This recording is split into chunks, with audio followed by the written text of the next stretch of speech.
When was the last time you ever felt despair? How did you exactly get that feeling?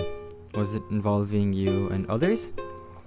The feeling of melancholy puts a burden on us people for as long as we've known that we have emotions, whether it be through the loss of a friend, issues at home, financial problems, or conflict with people you care about. We've all gone through this, right? Some sort of negativity or weight on ourselves that always puts us in such a bad mood that I'm sure no one wants to feel. It's so difficult to imagine knowing what it would feel like to lose someone I care about, or so much hard work done all to be done for nothing. Melancholy puts such a burden on one's mood that it just feels like you just don't have any motivation to continue anything at all. Not even the dreams you aspire for who knows how long. But in truth, everyone really is susceptible to melancholy. It's this universal significance that we really just aren't able to completely avoid, but it's also the same universal significance that I just can't help but ponder on. Why am I still single? Being single has easily been one of the saddest and funniest moments of my life. Here's why.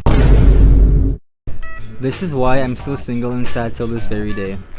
Reasons for this being maybe my awkwardness around members of the opposite sex, or the fact that I can't move on from my barely legal adolescent cartoon crush, Snivy from Pokemon Black and White. The phenomenon of being single is not only present within myself, but many other miserable and edgy teens who have trouble talking to the other sex. This phenomenon not only allows other people to complain to their peers about their loneliness, but also allows them to post what depression song they found in their YouTube recommendations on their close friend story on Instagram, even after only a minor inconvenience. However, despite all these clear signs of wanting attention, the reality is that you don't actually need to be in a relationship. They just want you to think that. Why? Probably because you watch too many dramas and anime.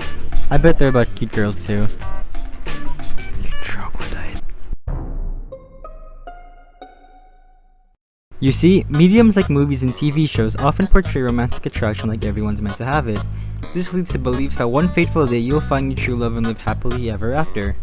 Man, you're so sad and miserable, aren't you? No wonder you're still single.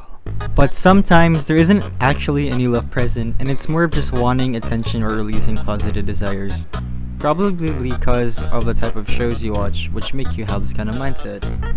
This mindset not only makes you think that you'll find someone you love, but may set unrealistic expectations for yourself and unrealistic expectations for the concept of love in general. It only adds to your misery when you see others who happen to be in a relationship, making you think, man, why am I still single?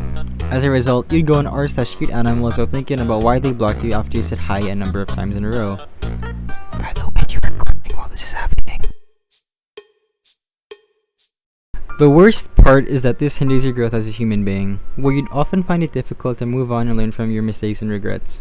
This leads to you hopping on your Discord server and crying to your friends about your loneliness and how sad you are, which could have been avoided if you just weren't so stubborn about it. JK. This is the actual worst part. The worst part about this is that big companies can capitalize off of you by selling and advertising products that are related to coping with sadness and that K-drama you watched just the other day. Oftentimes, loneliness leads to a feeling of being incomplete and dissatisfaction, just like that homework that you have yet to submit that was due last week. Now, if you don't want to be sad, there are some better things for you to do. You could just focus on yourself to distract yourself from everything. Heck, some people go far as loving themselves. Doing other things finally gives you the chance to focus and work on your own growth, thus solving your own problems and do things that are good for you along the way. Who knows, you might even find a suitor. Nah. Just remember, your crush doesn't love you back.